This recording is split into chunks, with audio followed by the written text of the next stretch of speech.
Hello and welcome to another episode of Who Knew in the Moment, the podcast. Today, I'm honored to have Johnny Raushi with me. Johnny is the founder of Johnny Slicks.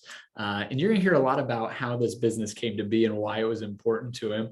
But one thing that I thought was interesting about Johnny, and I think it's going to tie into his story, is he said he loves to ask questions. And so that's obviously helped him to get to where he's at. So Johnny, thanks so much for being on today. Yeah, thank you so much. I love talking and I love asking questions. So this is perfect for me. Yes. So just to kind of kick it off and get started, you talked about how, growing up, you were, starting to hang out with like the skater crowd. So just talk about, growing up and having that group of people that you were fitting in with. So in a big sum up, so everyone understands, I was a middle child of three boys. So you can already understand that I was not supervised. I was like kicked out the front door. We lived on a small farm in Jersey too. So I was just kicked out the front door, go explore, go learn. And that's mainly why I asked so many questions, because I always have done that.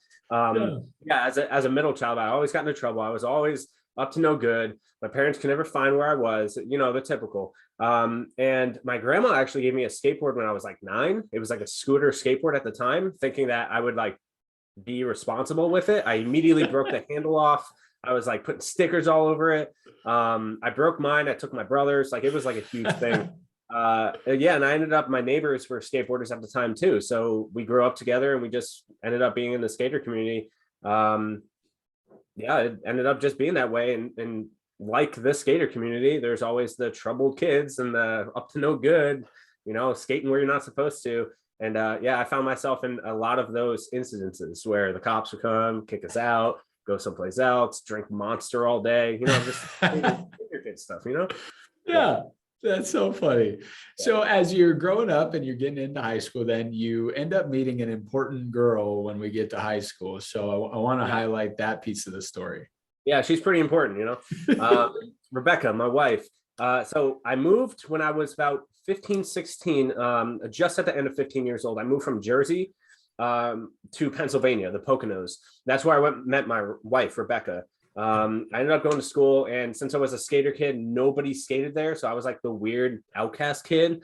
So I like adjusted into like the music punk kids, and that's where I met my wife. And you couldn't tell now, but because we're nice and dressed now, but we used to be like punk kids, I met my wife, and at first she was like, I can't talk to him. I wasn't on her radar. She wasn't on mine. Nothing.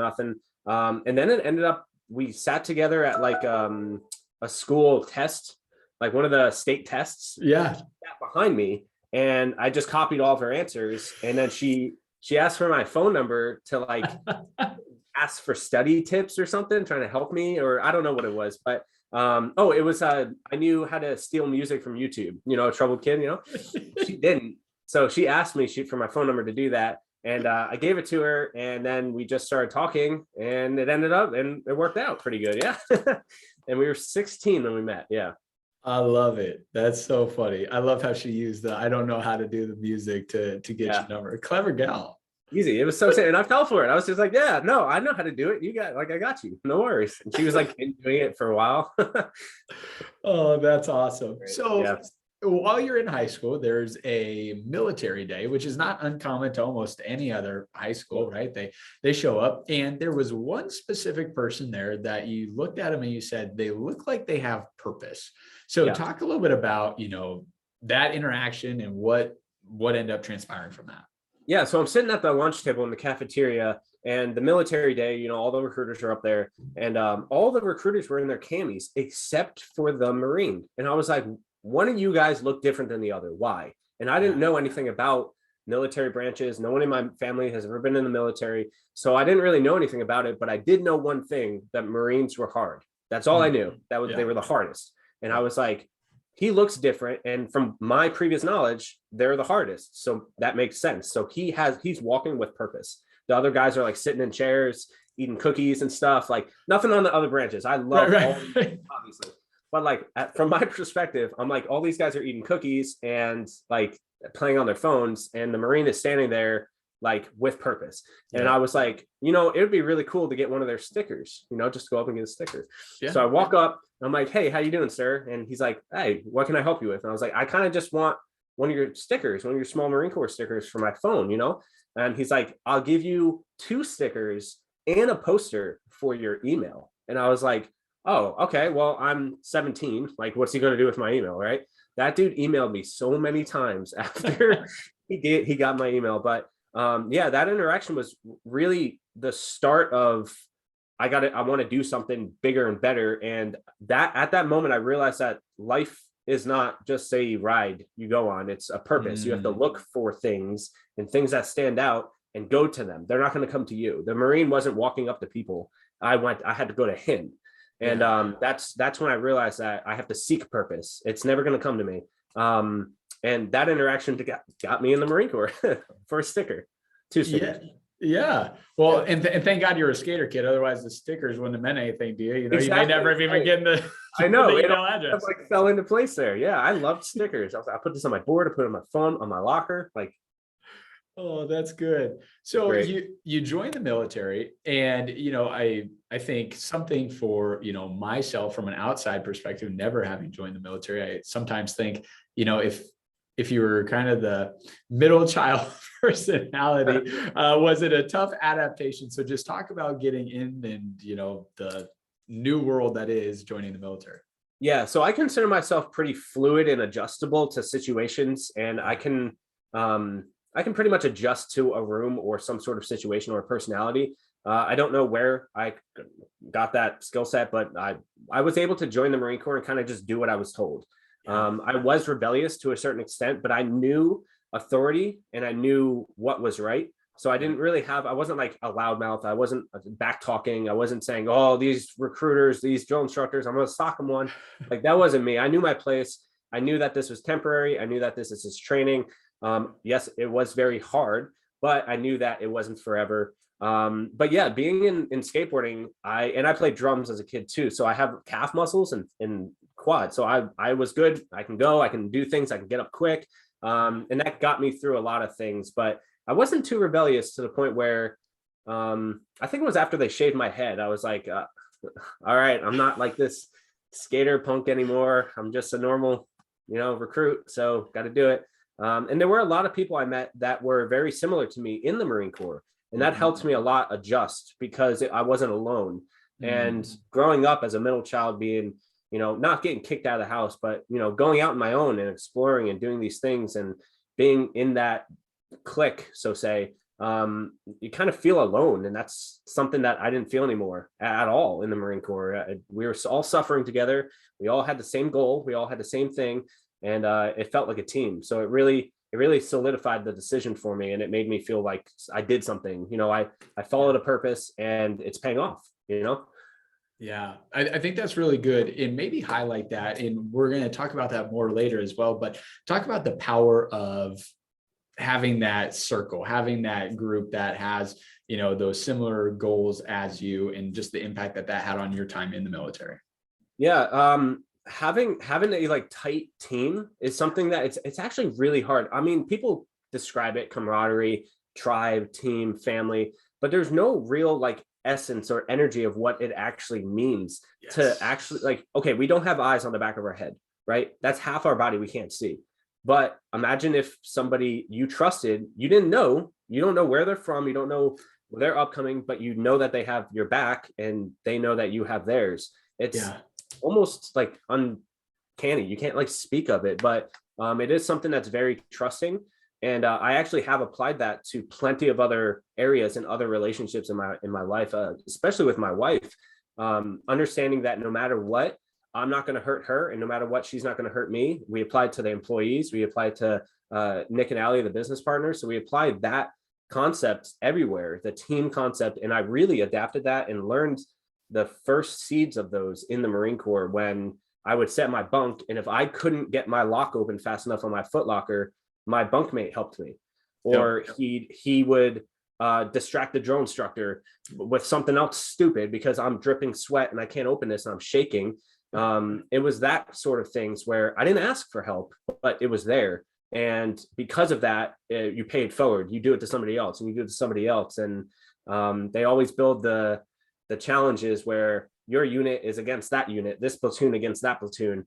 And that helped a lot build more like a stronger, tight-knit community of the platoon, 70 people, to have each other's back and have a unified enemy and go to nothing, fight for everything you have for each other.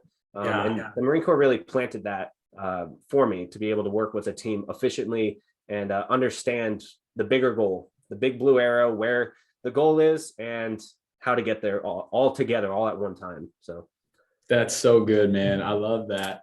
Now, while you're in the military, I would love to say things are going really well and you just, excel.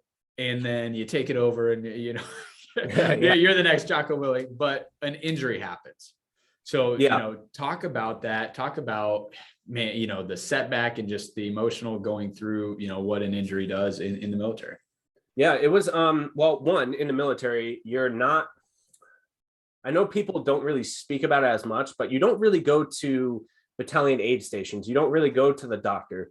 When you say, I don't feel good to your, whether it's your staff NCO or anybody really, your NCOs, when you say that, I don't feel good, or I broke my pinky, I need to go to the doctor. Yes, you get hazed, you get made fun of, you get picked on, and you're told, no, you can't do that type of stuff. Yes, they can't deny you medical, of course. But when everybody's looking at you like you're a little girl, you're crying, you're complaining, it does nothing physical to you, but all emotional and mental. It starts to feel like you're not a part of the team. You've just been outside. Right. You're all of a sudden ostracized because you're broken. And I ruptured my ACL and my meniscus flipped over. So it became like all scar tissue in my left knee. I had to have a pretty massive knee surgery. I had to get a skin graft for my ACL. They took some hamstrings from the same leg, but they weren't long enough. So the hamstrings had to get rehealed and everything. And all of that set me back so much because I was looked at as somebody that should and could help the team. But now all of a sudden I'm down. And I was down for a longer period of time because I didn't get the right rehab I was supposed to. Right. So I just kept looking at like a shit bag, like I wasn't doing what the team needed me to do. And it really affected me mentally and emotionally to the point where I'm ostracized and they're treating me like I am. I might not actually be on the outside, but I feel like it. So now I start acting like it. I don't start carrying the weight of other teammates. I start, trying to look out for me and trying to figure out what's wrong with me, why I'm the problem child here, even though at the time I was the armory chief, I was the acting armory chief in the armory unit where I was. And I was getting my chief warrant officers were talking to people under me to get things done. And just because I wasn't there, I wasn't mentally there. And I was being a baby about my knee. I was walking with a cane. I literally had a cane for like 6 months. Wow. And I couldn't do any PT. I couldn't do anything. So that injury really set me back. Nothing physical. Other than the rehab that I should have gotten that I didn't, but it was more mental and emotional, not being there for my team and having people subliminally know that and telling me that, hey, you're not really here for me, so I'm going to go to someplace else. And I'm like, well, I'm on your team, and it didn't feel like it. So I think injuries go way more than physical, especially when you're a part of a team, not just in the military, but a team in general. So trying to overcome that and trying to figure out, I'm still here, mentally, emotionally. I'm still sharp. I'm still here for you, if not sharper, because I can't be here physically for you. And overcoming those things was very difficult. Yeah. So because of that injury, though, it does allow you some time to check out this interesting hobby that you have, and it's to continue to make sure you look good, right? So if you guys are listening to this, you can't see him, but I mean, the guy's got a well-groomed beard. He's got some good flow in his hair. I told his wife to make sure he's got some good oils in today, promote the brand, but he looks great. And so this is something that while you're in the military, you get intrigued by and you start researching. Yeah. So at the end of my deployment, I started to get really big into pomades, specifically pomade, not gel, not anything other than just pomade, traditional old school pomade. And I was really, really into the 1940s era of hair, 1940s, 1950s, where it was pompadour, slicked back, really clean looking. You could look like a family man and a businessman at the exact same time. I love your hair. I like the exact 1920s and 1940s was beautiful for me. And the best thing I styled my hair with was pomade. At the time, it was a water-based pomade, and I didn't know it was completely topped to the rim of chemicals. I did not know that at the time. I didn't think I really cared at the time either. Just like before that movie, the documentary Super Size Me, before that came out, people didn't really, we knew it wasn't good for us, but we didn't really know it was bad for us. You know, the same thing happened to me. I was like, oh, this can't be good, but it's not going to hurt me, right? I'm not going to live long enough to see the effects. And I remember there was one specific moment. I jumped down off the loading dock at the armory, and one of my guys said, "Hey, you losing your hair?" And I was like, "What? No, man. What are you talking about?" He said that right here. He said maybe it's just the way it's styled. Maybe it is. So in the pomade I was wearing at the time, it was like hard, so it hardened. So it was like I looked like a Ken doll almost. Like if I look back now, I laugh at it, but at the time I loved it. And I would like do this to the top to kind of like Donald Trump hide it, you know. And I went home and I looked in the mirror and I was like, oh, I am thinning hair. What is going on here? And yeah, like that little bit of downtime that I had from the injury, I was able to start doing researching, start looking into things. And that's when I was about to transition out of the Marine Corps too. So I need to figure out what I was doing. And that's when I decided to go to barber school. So I was like, I'm gonna go be a barber, and then I could figure out this thing going on, and I can help other people, and I can cut hair because I'm clearly passionate about it. That's when I found out that I was not passionate about barbering. It was something very, very specific to barbering that I was interested in. But yeah, all that downtime definitely helped me kind of focus on the transition more than picking up the slack of where I was, you know. And I'm not trying to say like I didn't do work towards the end. It just seemed like I was ostracized. So I had a lot of time at a desk, not doing anything, just waiting and waiting and waiting. And in the armory, a lot of Marines will know, military in general, the armory is known to just not doing anything. We work a lot, but it's on specific. We have rush hour and then nothing. Rush hour and nothing. And during those nothings, I decided to just start looking at things and researching, and that piqued my interest a lot. I never used to like researching until then. Yeah. So a question that I have, and I think this is true for just about everyone, and that is, as you're transitioning from one phase of life to a next phase of life, you either realize that your identity has been tied to it, or you don't realize it and you try and transition and you feel like you're missing something. I can only imagine how prevalent that is in a military type environment where it's like, you all understand what you went through, but all of a sudden as you transition to civilian or normal lifestyle, right? You are all of a sudden surrounded by people that don't understand anything that you've had to go through over the last 4, 8, 10, 20 years. So talk a little bit about that transition and just like the psychological part of that for you. So it was actually really, really difficult. I always downplay it, but it actually was really difficult. There was a point in time when I actually started researching how to file bankruptcy because I didn't know what to do. We were selling everything we had. I didn't know what to do, but that's fast forwarding a bit. On the way out, transitioning out, we do a transition readiness seminar. And anybody military is laughing, they're laughing right now. If they heard me say that, they're laughing because it's not a readiness seminar. It's just sit there and sign a paper. But they taught me two things: how to write a resume, and the other thing was more mental. Everybody is going to want you to work for them because you are a Marine. That's what they taught me.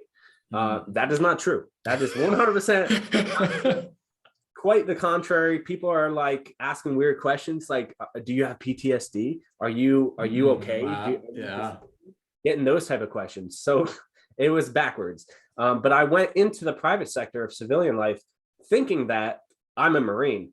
In Jacksonville, right here, everybody's a Marine, but I'm walking around saying, I'm a Marine. You should want me to work for you. I went everywhere like that. And I was so confused on why I wasn't getting calls back. I wasn't getting emails. I wasn't getting anything. I would stop by. I didn't do anything at the time. So I was going to barber school at night. So 4 p.m. to like 11 midnight is when I went to school. So all day I was just searching for jobs nonstop.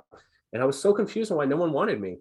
I even went to places and I said, look, you don't even have to pay me. Just let me work here for a week. I'll sign whatever and look what I'm capable of. And still everyone said no. Wow. So I was getting really frustrated. I ended up working for a gas station across the street. And that was, at the time, my ego had, from being in the Marine Corps and being told that I'm a Marine, my ego was just like through the roof. and it wasn't allowing me to communicate properly to people that are just normal people. They're not anybody that they don't have high expectations of me. They're just normal, and I'm just coming at them wrong, and I'm just not communicating properly to them. So I really had to pick that up and let it go. And the first time I remember saying, okay, I was driving home from school. I remember saying, I got to let this ego go, is when I had, for the 4th day in a row, ramen noodles for lunch and dinner. And I remember walking around a gas station parking lot, picking up change to buy gas to go to school. And I said, I gotta let, something's got to change. Like, something's got to give. This isn't working. I'm gonna change. And that same gas station, I ended up going the next day and getting the job there. So I worked there during the day, and I was like, I got to change. I got to figure something else out. But the transition was really difficult when it came to understanding, just because you were in the military and you did all these cool things that people see in movies, doesn't make you special. You are not some special person that everyone's going to be bowing out your feet and begging you to work for them. You are a normal person, and you need to prove that you are something more than that. You need to earn that. And that was a big moment for me, but it took a little too long, because picking up change, and it really felt something, it felt a little hard for me to be able to do that, but I had to do it. Right. Yeah, no, wow. I appreciate you sharing that, man. That's deep. Yeah, of course. So as you're going to barber school, like you said, hey, you realize I'm not really passionate about the actual hair cutting barber side. I'm passionate about kind of the product side. And so you start researching that. How do I make this stuff so it's not going to help, people have good heads of hair like you and I lose their hair too early. And I want you to talk about the formation of the business, and then you hinted at it earlier, but donating plasma. So talk a little bit about that beginning of the business. So I finished about halfway in barber school. In this state, you need to finish like 1,528 hours, or some number is specific. For barbering, you need to finish a certain amount of hours for that. I think every state's different, but I was about halfway, just over the peak of halfway. And I found myself, there's two rooms in the barber school. You have the cutting floor, then you have the book floor, the learning floor. I found myself always sitting in the learning room, just flipping through the textbook. And there was like a third of a chapter of this entire textbook on chemistry, aromatherapy, and products, styling hair. Like, it was nothing. There was like a paragraph and a half. But I found myself constantly highlighting, constantly underlining notes all over the pages, and every other chapter was meaningless to me. There were just enough chairs for the students to all get in there and cut. We had people coming in that were local that wanted, let us practice on them. Yeah. And everyone tried to get me out of that room to cut hair, and I just didn't like it. And honestly, I actually learned there a little secret from barbering, but a bad haircut can get away. You can get away with a bad haircut if you style it right. And that's what I did. I was all about styling. I felt like, you ever see Zoolander with Adam Sandler? That was me. I got out of the military, and I was like, I just want to make everyone silky smooth. But I'd cut hair, and I was terrible. I was so bad at it. I'm a perfectionist. So I'm just like, I'm sitting there for like an hour and a half on like 3 hairs. So I would do it really fast and just style it. And it worked. Everything looked good, but I wasn't confident. I'm like dripping sweat doing it. I'm shaking because I'm so nervous. I don't understand clippers, cutters, shears. I don't understand all this stuff, but I understand styling. I understand how to make it look good, the head shape and all that. Everyone was making fun of me because, they're all trying to be the best barber with their tight fades and everything. And I'm just sitting there reading about aromatherapy, chemistry. And then I said, wait, why am I using these? I picked up, from barbershops, I get like these big tubs of products. Yes. And they get them for like $3, and it's like a giant gallon of gel or something. And I was using that, and I was like, this stuff's absolutely disgusting. Like, my hands are super dry. It's terrible. I don't want to use this. I'm putting this on their hair. And then I said, wait, I asked this in class. I said, wait, if I'm a barber and I want my client to come in every other week to get a haircut, and I want them your main thing is to make sure they come every day, every other week for the rest of their life, right? You want this one client to always come back. You want them to bring their kids. You want them to bring their grandkids. But if I'm using products that are going to make them go bald, I'm going to lose a client, and he's not going to come that often. So I was like, why am I using products that are going to make my clients go away? Why wouldn't I want to promote faster hair growth so they come instead of every 2 weeks, they come every week? And then they tell their friends because their hair's thicker. Why wouldn't you do that?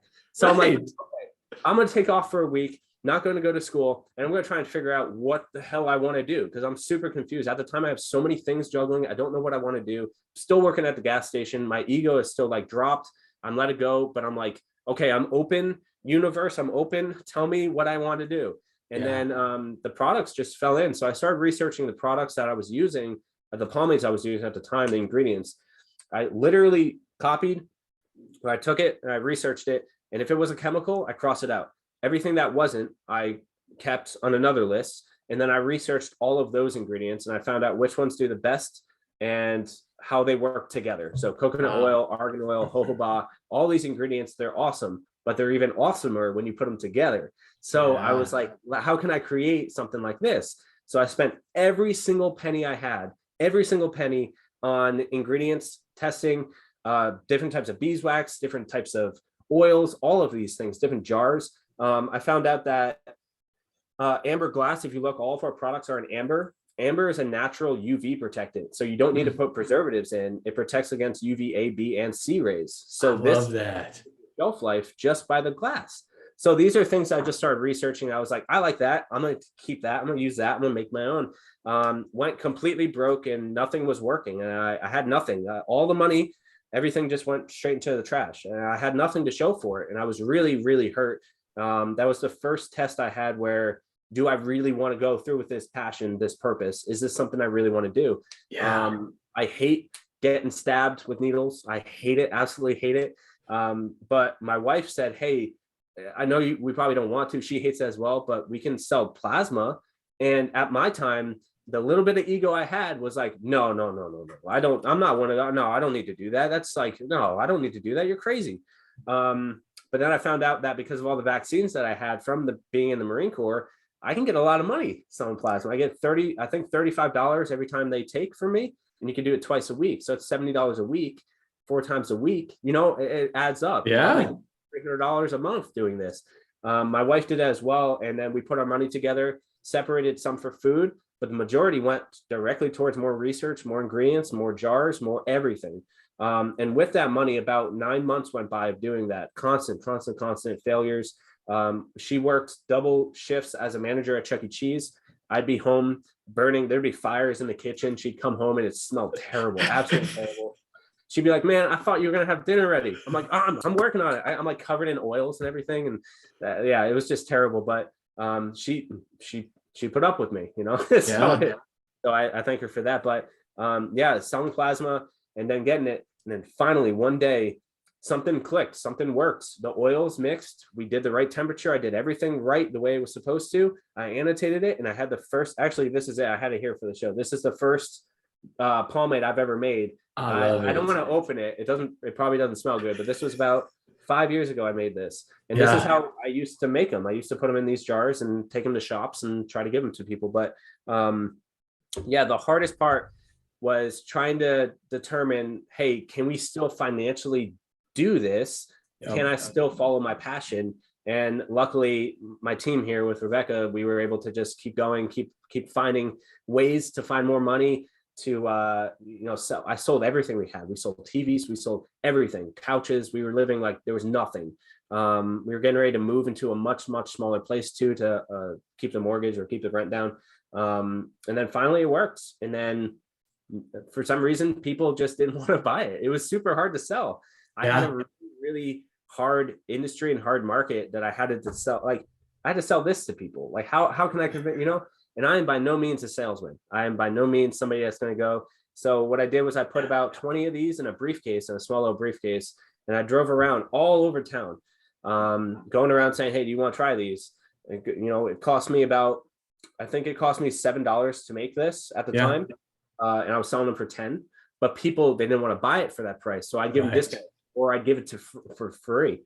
They'd get it and they'd sell, but I wouldn't make any money. I remember there was a time where I drove to Connecticut, I drove to Florida, I drove across the state just to sell a couple. I drove 3 hours for a guy who wanted to buy 20 of them. Best day of my life. 20 jars? You're kidding me. I'm on my way right now. Yeah. He didn't buy a single one. He didn't buy a single jar. I drove 3 hours up there, 3 hours back. I missed school. I missed everything, but that taught me to get some money up front, but so let's dive into, you're finally, you've got a product, right? So, I mean, that's the first hurdle. So there's probably a couple different ways we could look at this. One is, hey, I'm making progress, right? I finally crossed that hurdle. All right, now what's next? Yeah. But the other hand, it could be, gosh, it took that much effort just to get through the first one. Now I still got to find people that want the product, and then I got to make money on it. So talk a little bit about your mindset going into that. And I mean, I'm even just envisioning that drive home, right? Like the excitement there, and then the drive home and not having nearly as much excitement. You can imagine the different types of music that was playing. I was so stoked on the way. I was like, dude, the drive couldn't take longer for me to get there. On the way back, I was like, I had my head down so low. I'm surprised I made it home. I was so defeated. But that happened about 3 times. I went to a couple barber conventions and everything. But at the time, the hurdle of selling it didn't really hit me yet. I didn't even see it in my sight. I jumped over the hurdle of making the first formula, but I didn't see that other hurdle of selling, because I was like, guys, this is something different. This is something that's going to change. You don't have to use chemicals. You could use this, but people didn't want to hear that. I'm assuming the same thing happened with, like, I'm surprised by fast food. I don't know why fast food still exists. I don't understand it. I have no absolute idea on how well it's doing. Yeah. Like, we know it does it. It's just like cigarettes. We know these things happen, and we know the effects of them, alcohol, all these things, but they still exist. People still choose to do them. Convincing somebody elsewise, I'm not a salesman, and I'm not good at like debate. So I had to sit there in front of a ton of people in an open barbershop and try to convince them why mine is better and different and going to be helping them and not hurting them. They can take the risk. And I'm not good at public speaking. I'm not good when it comes to sales. So I'm just sitting there. I'm like, it's organic. Yeah. And that's when I was really, one of the hurdles I had to jump over before selling was convincing the customer and the people that what they're using is not real, that it's fake, it's synthetic, it's fake, it's not going to help them. And it doesn't really help in a broken industry when terms, fitness is the same thing. There's so many things everywhere that's just hearsay, opinion, but people take it as fact. If somebody could put all natural on this jar and sell it as if it's organic and healthy and it's made from the woods, but asbestos is all natural. Snake venom is natural. Formaldehyde, we literally embalm human bodies with formaldehyde, and you can find that in your everyday common grooming product. Go to your shampoo and look for EDTA, EMDM. Those are formaldehyde releasers. And convincing a person that is in there, and you're putting it on your body, and your skin is going to absorb that on your largest, organ, it's going to get absorbed. That was another hurdle, and that kind of stopped me. Where, okay, I'm not really looking to sell this anymore. I'm looking to more educate. I have to educate first, and then that will sell. So since I'm not a salesman, I said, I'll just sell with education. I'll just come at you and be like, look, here's the problem. And then when somebody's like, well, what's the solution? I'll be like, right here. You want it? $10. And it worked. But it wasn't sustainable. I wasn't doing enough. I wasn't selling enough. My profits were nothing. I didn't have anything. So I would keep, selling plasma, going through that. But the hurdles, I had to realize that it's a flaw. I can't sell, but what is the way around that? How can I get around that and adjust and adapt and make it work? And educating and researching became a truly a passion of mine. I started to research everything. I found flaws with the FDA and the USDA and their certified badges and everything. I found these flaws that people just didn't know about. I don't know if you remember, I think it was Burger King. They ended up getting busted for like horse meat in their burgers. Yes. Yeah. Back, and everyone threw an outrage. But legally they were okay. Right. They had the percentage. Yeah. Yeah. It was less than 5% of the gross weight of the meat or of the burger. And that's the exact same thing in grooming industry. If it's less than 5%, it's actually worse. If it's less than 5%, you don't even need to put it on the label. Wow. That's how corrupted it was. And when I found the research on the FDA website that said this, I printed out, I carried my little booklet around, and I told people, I said, look, you can literally look at this for yourself. There's inorganic compounds that you can put in your products and still have a USDA, FDA organic badge on your product. And if that's not corrupt, I don't know what is. Yeah. And I literally stood there and I told people, I have the solution, and I can show you literally every single thing that goes in here as a raw ingredient being cooked in a sanitary place with fully, truly organic ingredients that you can find in nature. I can go out in nature and make you a groomer product, no problem.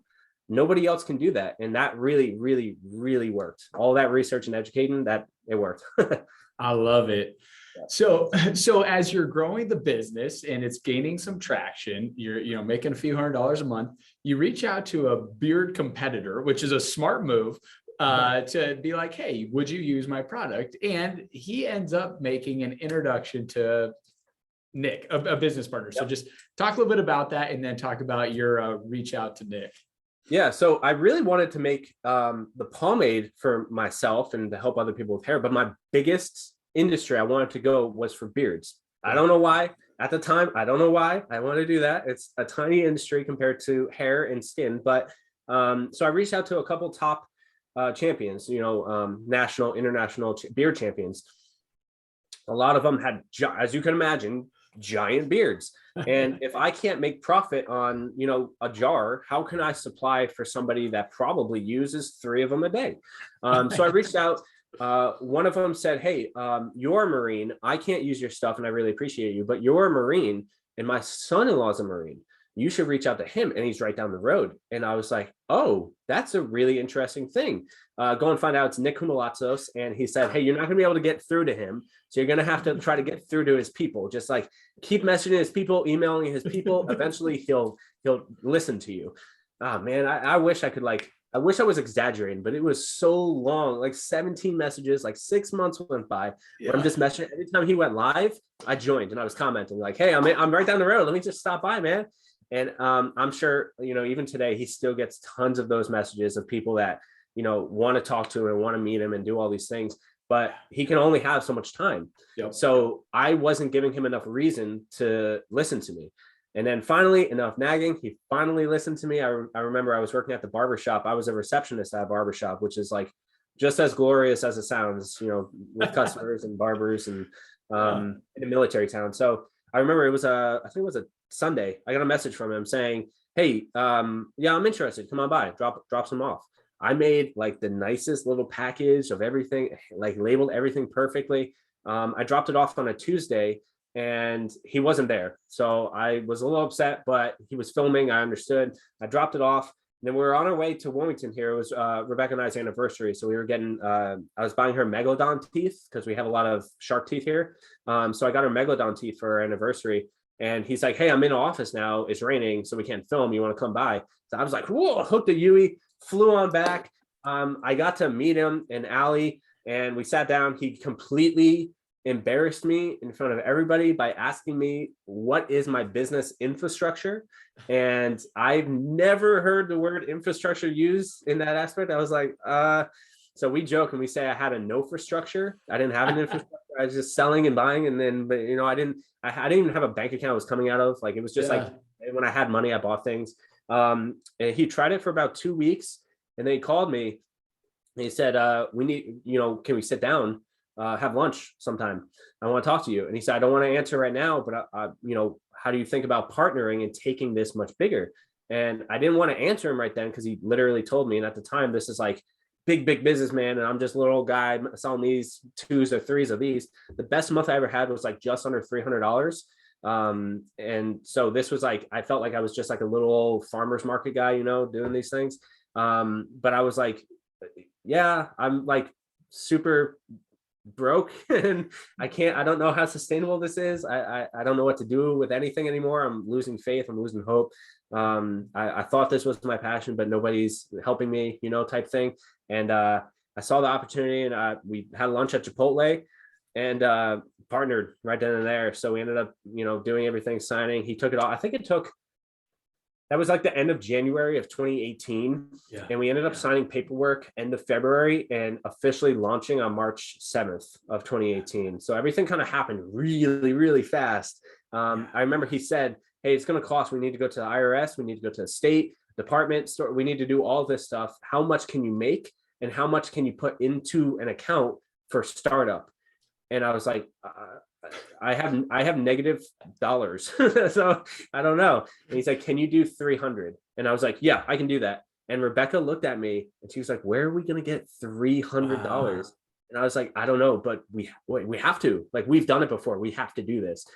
We had a yard sale every day until we had $300. And she had Vera Bradley purses. She was selling for like $15, $10, brand new, just because we needed the money. We needed it right then and now. And the Vera Bradley purses weren't, business. They weren't helping us in any way. So she got rid of them.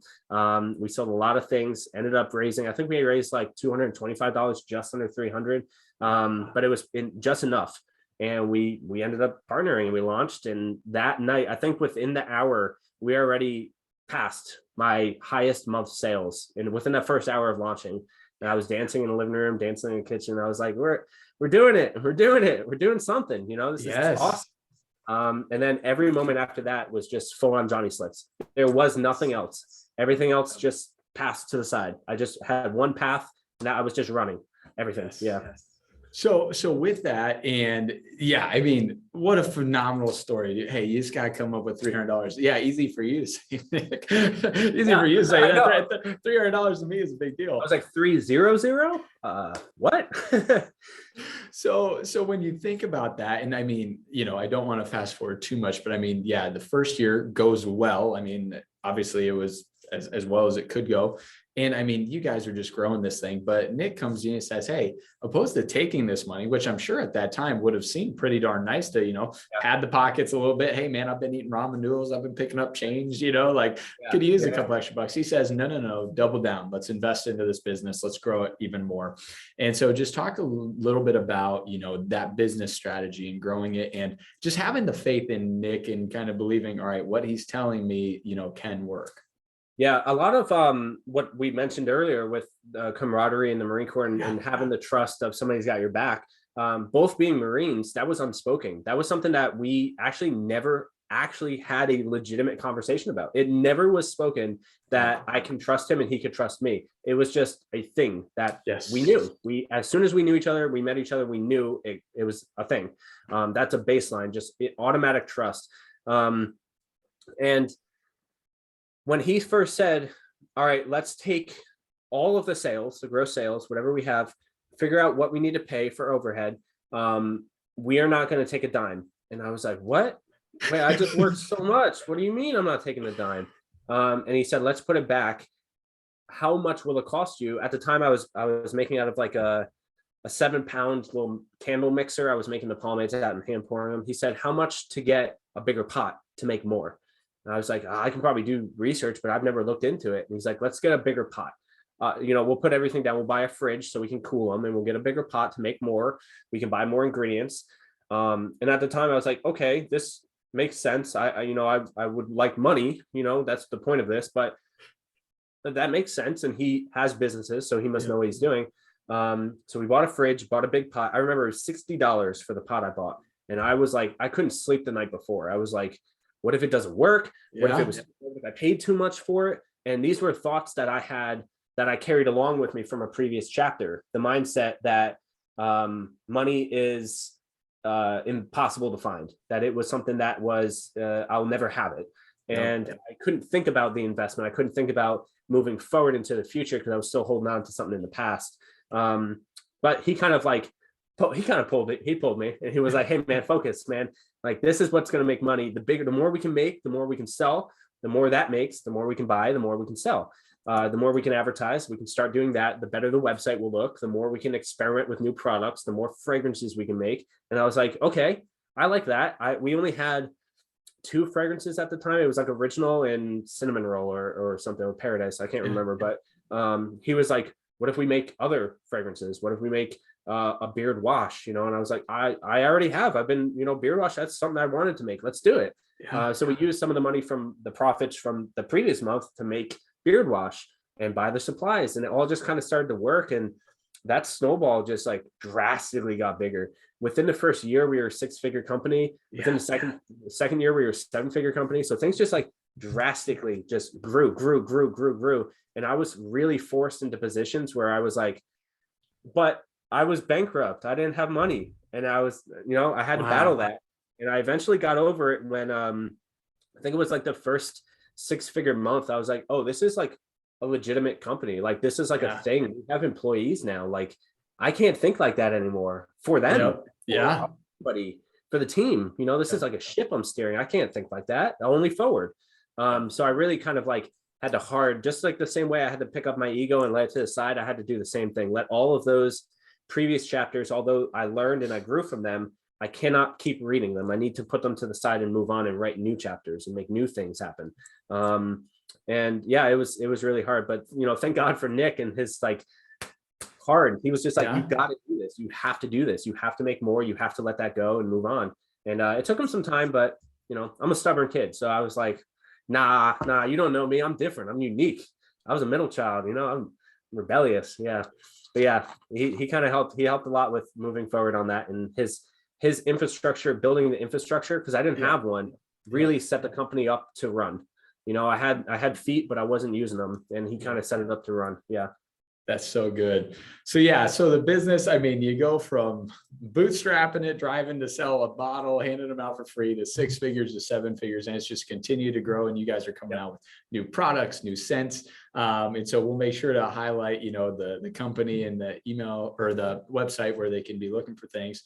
The last thing I would be remiss if I didn't ask about is, and it's why I highlighted it earlier in your story, and that is Rebecca, right? I mean, goodness, talk about, being through everything, meeting in high school, you leaving, being deployed in military, being married, selling stuff, donating plasma. I mean, like everything that took. Talk just about, having a support, whether it's a significant other, a spouse, a family member that just has that much belief in you that even on those tough days, they say, let's keep going. Yeah, it really was. There were days where I was living in the past a lot with my ego when we were going through tough times, and living in the past immediately makes you depressed because you can't change something you start regretting. And I wasn't living in the moment. I was living in the past and regretting things that I had done. And then I was also living in the future, which caused anxiety and caused me to not really live in the moment. And she was the grounded person that kept slapping me and being like, hey, dummy, come on, man. Like, that's not doing anything. You're not changing anything. She was, at every dark moment I had, she was the light that pulled me back every single time, without question, every single time. And I really did. I don't know if I could have done it at all without her, just because of her strongness and willingness to stand by me no matter what. But there were a lot of times where, we argued and we bickered and things got really stressful. I didn't know I was 22 when I started researching how to file bankruptcy. I was 22 when I started looking for change on the ground and selling plasma. Like that's young, I just got out of the Marine Corps and we didn't know what we were doing, we didn't have any kids and it was just her and I. So, thank God we didn't have other life that we had to carry with us and make sure we were surviving with. But I mean, there were some really hard times, and she was so willing to just get up and work more without question. She would get up, the days where I was feeling depressed or I was down, I was malnourished from ramen noodles. She was too, but she got up early and went to work and asked for double shifts and got another job. And she did all that just to make sure that I continued. I found my purpose, and I didn't lose hope in the future without her doing that and without her strongness. But I mean, honestly, having a partner like that, a significant other, a best friend, whether it's a spouse or, a brother, sister, a relative, having somebody to have your back is so crucial to your success. Everyone says oh, it's my success, I should be able to do it on my own. Hell no, man. That ain't true. Like there isn't one person who could do everything. There's not a thing. But you add two, now you got double the chances. You got double the eyes, you got double the hands, you got double the workload, you got double the mind. So now you can problem solve, you can troubleshoot, and you can pivot. You can bounce ideas off of, you can have debates, and you can make decisions. And you can move forward. You can make mistakes as a team. You can succeed as a team. And those were the things that her and I, since we met so young, we grew who we were. We grew together. Her and I are a package deal no matter what. I mean, I don't know anyone who doesn't say Johnny and Rebecca. Everyone just says Johnny and Rebecca. There's no Johnny or Rebecca. It's Johnny and Rebecca. And that's, I couldn't ask for anything better in life to have somebody like that. Yeah. Absolutely. Well, Johnny, I want to thank you so much for sharing your story and all the pivotal moments. I mean, as we kind of walk through that, I sit there and I think, yeah, the guy being willing to give stickers. Well, thank God you were a skater kid that wanted stickers because that allowed you to get the email. Well, thank God you went to the military and that injury did happen because it gave you a little bit more time to research things and find this passion. Ended up getting introduced to Nick, and then obviously, just the business as it continues to grow. Only promise I want you to make is that we're going to do this again in, probably like 2 years as the business, doubles again in the next couple of years, and then we'll get to highlight all those pivotal moments. Yeah, that sounds good. I do want to say real quick that all of these moments, and I love the premise of your podcast being in the moment and looking back and reflecting on the moments that were hard and how at the time it feels like a grind and you're just like dragging your face on the cement and nothing seems like it's going to work, but it does. It somehow does, and it's because you kept going. And the only thing that can stop procrastination is action. The only thing that can stop you from moving forward is you. And all you have to do is just stop doing what you're doing, change what you're doing, and move on. Do something different and move forward. And I love that. That's why I love the premise of your podcast, because I look back and I'm like, oh man, I literally remember looking under seats at a car wash for change. I remember looking in the gas station for change. I remember asking people for money at the barber shop. I remember doing those things. And there isn't a single point of me right now that regrets that. But at the time, you sure as hell, like, I guarantee you I did. I hated every single moment of that, but I wouldn't change a single thing because all I know is that I wanted something and I wanted to work for it. And I knew that if I just sat home and complained and cried and felt anxious or depressed about something, nothing would change. Nothing. No one was going to come knocking on my door and be like, hey, Johnny, you want to, here's some money. You want to go make your passion and your dream come true? Yeah. Nobody's going to do that. Nobody wakes up and thought about, hey, I wonder how's Johnny doing today. Like, nobody thought about that. And I decided to take action for it. And I think that there is nothing better in life than hard things and hard decisions that you have to make, because they make the biggest impact in your life. So I really do love, and I thank you so much for having me on the show to talk about it. And on that note, mic drop. I can't say anything to top it. So everybody, thanks for tuning in. Check out Johnny Slicks. We'll be promoting the different brands for hairstyling and also beard oil. So Johnny, thanks again, my man. Thank you so much.